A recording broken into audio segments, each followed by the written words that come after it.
ओम शांति। 5 अगस्त 2025। आज की मुरली।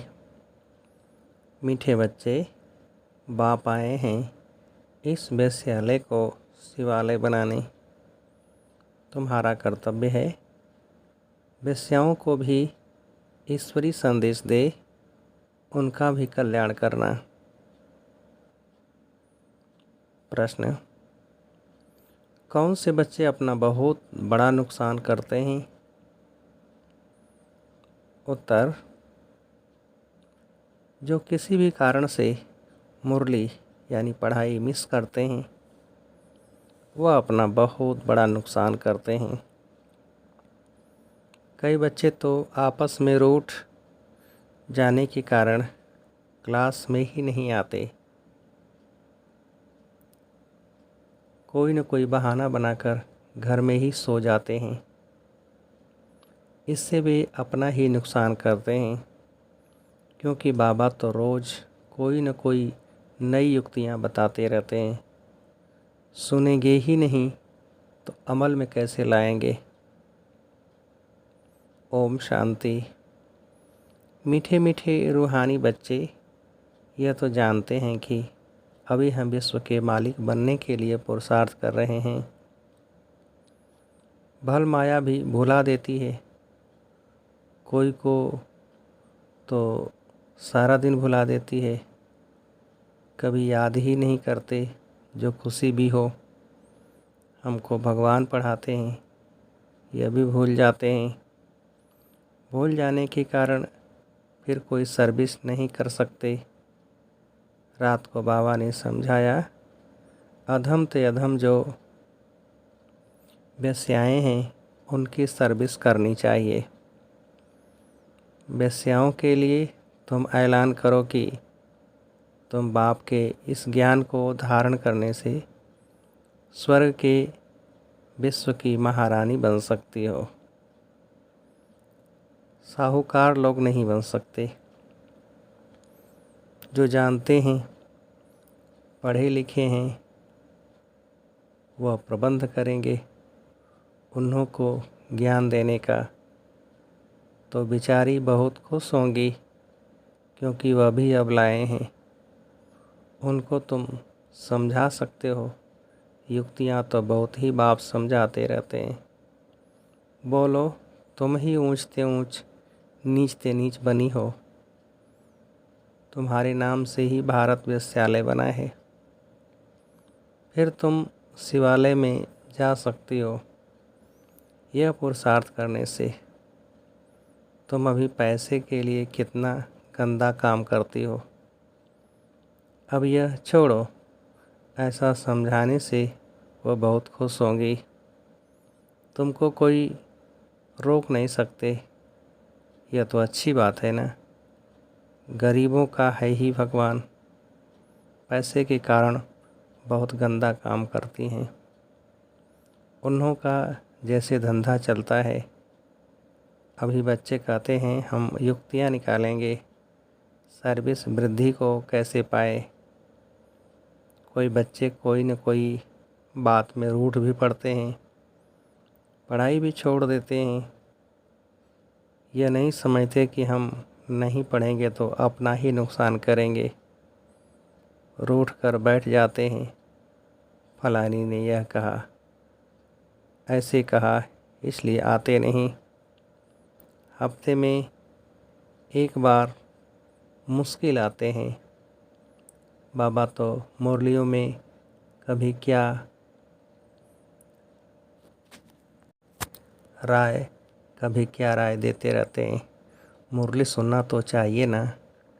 क्लास में जब आएंगे तो सुनेंगे। ऐसे बहुत हैं, कारणे अकारणे बहाना बनाए सो जाएंगे। अच्छा, आज नहीं जाते हैं। अरे, बाबा ऐसी अच्छी अच्छी पॉइंट सुनाते हैं। सर्विस करेंगे तो ऊंच पद भी पाएंगे। यह तो है पढ़ाई। बनारस हिंदू यूनिवर्सिटी आदि में शास्त्र बहुत पढ़ते हैं। दूसरा कोई धंधा नहीं होगा तो बस शास्त्र कंठ कर सत्संग शुरू कर देते हैं। उनमें उद्देश्य आदि तो कुछ है नहीं। इस पढ़ाई से तो सबका बेड़ा पार होता है। तो तुम बच्चों को ऐसे ऐसे अधम की सर्विस करनी है। साहूकार लोग जब देखेंगे यहाँ ऐसे ऐसे आते हैं तो उनके आने की दिल नहीं होगी। देह अभिमान है ना, उनको लज्जा आएगी। अच्छा तो उनका एक अलग स्कूल खोल दो। यह पढ़ाई तो है पाई पैसे की, वह पढ़ाई तो पाई पैसे की है। शरीर निर्वार्थ, यह तो है 21 जन्मों के लिए। कितनों का कल्याण हो जाएगा। अक्सर करके माताएं भी पूछती हैं कि बाबा घर में गीता पाठशाला खोलें। उन्हों को ईश्वरी सेवा का शौक़ रहता है। पुरुष लोग तो इधर उधर क्लब आदि में घूमते रहते हैं। साहूकारों के लिए तो यहाँ ही स्वर्ग है। कितने फैशन आदि करते रहते हैं, लेकिन देवताओं की तो नेचुरल ब्यूटी देखो कैसी है, कितना फ़र्क है। वैसे यहाँ तुमको सच सुनाया जाता है तो कितने थोड़े आते हैं, सो भी गरीब। उस तरफ झट चले जाते हैं, वहाँ भी श्रृंगार आदि करके जाते हैं। गुरु लोग सगाई भी कराते हैं। यहाँ किसकी सगाई कराई जाती है तो भी बचाने के लिए, काम पिता पर चढ़ने से बच जाए। ज्ञान चिता पर बैठ पद्म भाग्यशाली बन जाए। माँ बाप को कहते हैं यह बर्बादी का धंधा छोड़ चलो स्वर्ग में, तो कहते हैं क्या करें, ये दुनिया वाले हमारे ऊपर बिगड़ेंगे कि कुल का नाम बदनाम करते हैं। शादी न कराना कायदे के बरखिलाफ़ है। लोक लाज कुल की मर्यादा छोड़ते नहीं हैं। भक्ति मार्ग में गाते हैं मेरा तो एक दूसरा न कोई। मीरा के भी गीत हैं।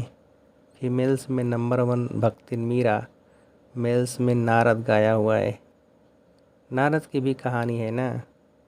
तुमको कोई नया आदमी कहे मैं लक्ष्मी को वर सकता हूँ तो बोलो अपने को देखो लायक हो, पवित्र सर्वगुण संपन्न हो। यह तो बिकारी पति दुनिया है। बाप आए हैं उनसे निकाल पावन बनाने। पावन बनो तब तो लक्ष्मी को वरने के लायक बन सकेंगे। यहाँ बाबा के पास आते हैं, प्रतिज्ञा करते हैं, जिस घर में जाकर विकार में गिरते हैं, फिर घर में जाकर विकार में गिरते ऐसे ऐसे समाचार आते हैं। बाबा कहते हैं ऐसे ऐसे को जो ब्राह्मणी ले आती है उनके ऊपर भी असर पड़ जाता है। इंद्र सभा की कहानी भी है ना, तो ले आने वाले पर भी दंड पड़ जाता है। बाबा ब्राह्मणियों को हमेशा कहते हैं कच्चे कच्चे को मत ले आओ, तुम्हारी अवस्था भी गिर पड़ेगी, क्योंकि बेकायदे ले आए। वास्तव में ब्राह्मणी बनना है बहुत सहज, 10-15 दिन में बन सकती है।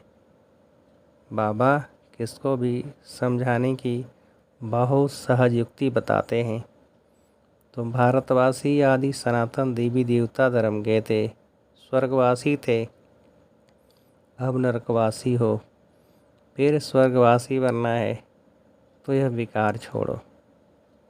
सिर्फ बाप को याद करो तो विक्रम विनाश हो जाए। कितना सहज है, परंतु कोई बिल्कुल समझते नहीं है। खुद ही नहीं समझते तो औरों को क्या समझाएंगे। वानप्रस्थ अवस्था में भी मोह की रग जाती रहती है। आजकल वानप्रस्थ अवस्था में इतने नहीं जाते, तमो प्रधान है ना, यहाँ ही फंसे रहते हैं। आगे वानप्रस्थियों के बड़े बड़े आश्रम थे, आजकल इतने नहीं हैं। 80-90 वर्ष के हो जाते तो भी घर को नहीं छोड़ते। समझते ही नहीं कि वाणी से परे जाना है, अब ईश्वर को याद करना है। भगवान कौन है यह सब नहीं जानते। सर्वव्यापी कह देते तो याद किसको करें। यह भी नहीं समझते कि हम पुजारी हैं, बाप तो तुमको पुजारी से पूज्य बनाते हैं, सो भी 21 जन्मों के लिए। इसके लिए पुरुषार्थ तो करना पड़ेगा। बाबा ने समझाया है, यह पुरानी दुनिया तो खत्म होनी है। अभी हमको जाना है घर, बस यही तात रहे। वहाँ क्रिमिनल बात होती ही नहीं। बाप आकर उस पवित्र दुनिया के लिए तैयारी कराते हैं। सर्विसेबल लाडले बच्चों को तो नैनों पर बिठाकर ले जाते हैं। तो अधमों का उद्धार करने के लिए बहादुरी चाहिए। उस गवर्नमेंट में तो बड़े बड़े झुंड होते हैं, टिप टाप हो जाते हैं पढ़े लिखे। यहाँ तो कई गरीब साधारण हैं, उनको बाप बैठ इतना ऊंच उठाते हैं। चलन भी बड़ी रायल चाहिए। भगवान पढ़ाते हैं, उस पढ़ाई में कोई बड़ा इम्तहान पास करते हैं तो कितना टिप टाप हो जाते हैं। यहाँ तो बाप गरीब निवाज है, गरीब ही कुछ न कुछ भेज देते हैं। 1-2 रुपये का भी मनी आर्डर भेज देते हैं। बाप कहते हैं तुम तो महान भाग्यशाली हो, रिटर्न में बहुत मिल जाता है। यह भी कोई नई बात नहीं, साक्षी हो ड्रामा देखते हैं।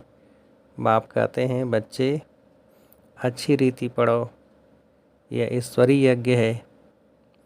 जो चाहे सो लो, लेकिन यहाँ लेंगे तो वहाँ कम हो जाएगा। स्वर्ग में तो सब कुछ मिलना है।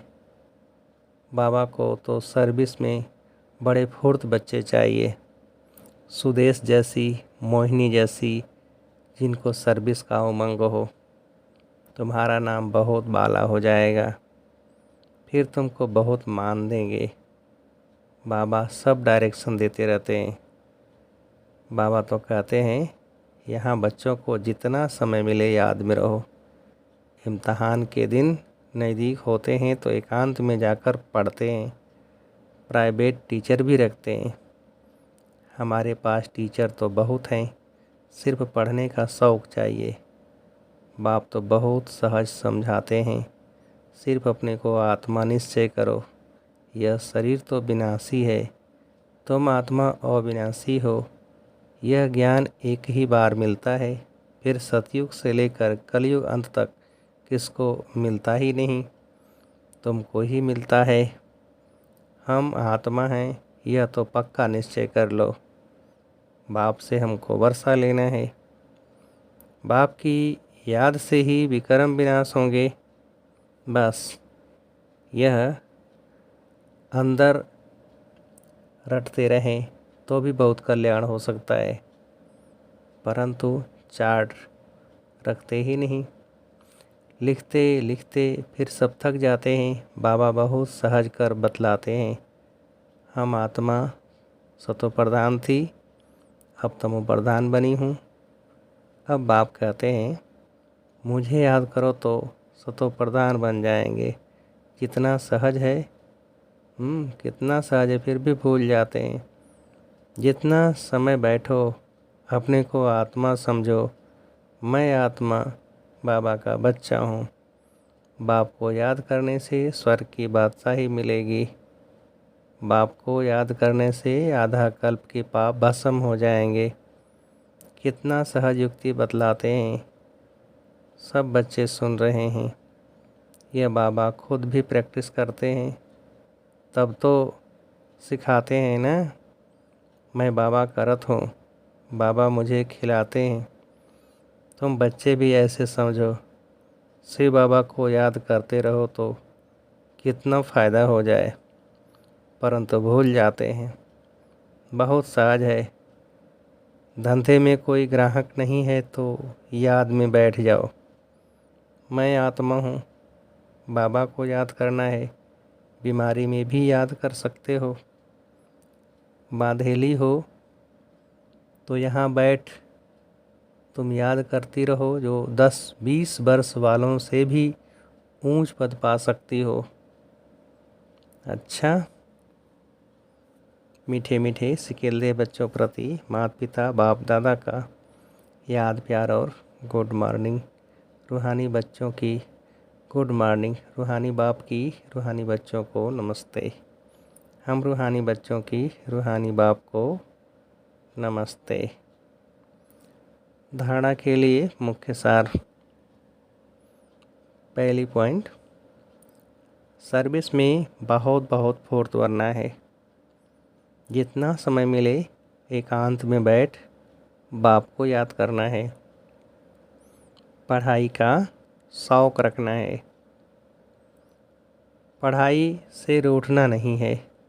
दूसरी पॉइंट, अपनी चलन बहुत रायल रखनी है। बस अब घर जाना है। पुरानी दुनिया ख़त्म होनी है, इसलिए मोह की रगें तोड़ देनी है। वानप्रस्थ यानी वाणी से परे अवस्था में रहने का अभ्यास करना है। अधमों का भी उद्धार करने की सेवा करनी है। वरदान, श्रेष्ठ वृत्ति द्वारा वृत्तियों का परिवर्तन करने वाले सदा सिद्धि स्वरूप भव। विस्तार, सिद्धि स्वरूप बनने के लिए वृत्ति द्वारा वृत्तियों को, संकल्प द्वारा संकल्पों को परिवर्तन करने का कार्य करो। इसकी रिसर्च करो। जब इस सेवा में बिजी हो जाएंगे तो यह सूक्ष्म सेवा स्वतः कई कमजोरियों से पार कर देगी। अभी इसका प्लान बनाओ तो जिज्ञासु भी ज़्यादा बढ़ेंगे, मदोगरी भी बहुत बढ़ेगी, मकान भी मिल जाएंगे, सब सिद्धियां सहज हो जाएंगी। यह विधि सिद्धि स्वरूप बना देगी। स्लोगन, समय को सफल करते रहो तो समय के धोखे से बच जाएंगे। अव्यक्त सारे, सहज योगी बनना है तो परमात्मा प्यार के अनुभवी बनो। बाप का बच्चों से इतना प्यार है जो रोज़ प्यार का रिस्पांड देने के लिए इतना बड़ा पत्र लिखते हैं, याद प्यार देते हैं और साथी बन सदा साथ निभाते हैं। तो इस प्यार में अपनी सब कमजोरियां कुर्बान कर दो। परमात्मा प्यार में ऐसे समाये रहो जो कभी हद का प्रभाव अपनी ओर आकर्षित न कर सके। सदा बेहद की प्राप्तियों में मगन रहो, जिससे रूहानियत की खुशबू वातावरण में फैल जाए। अच्छा, ओम शांति।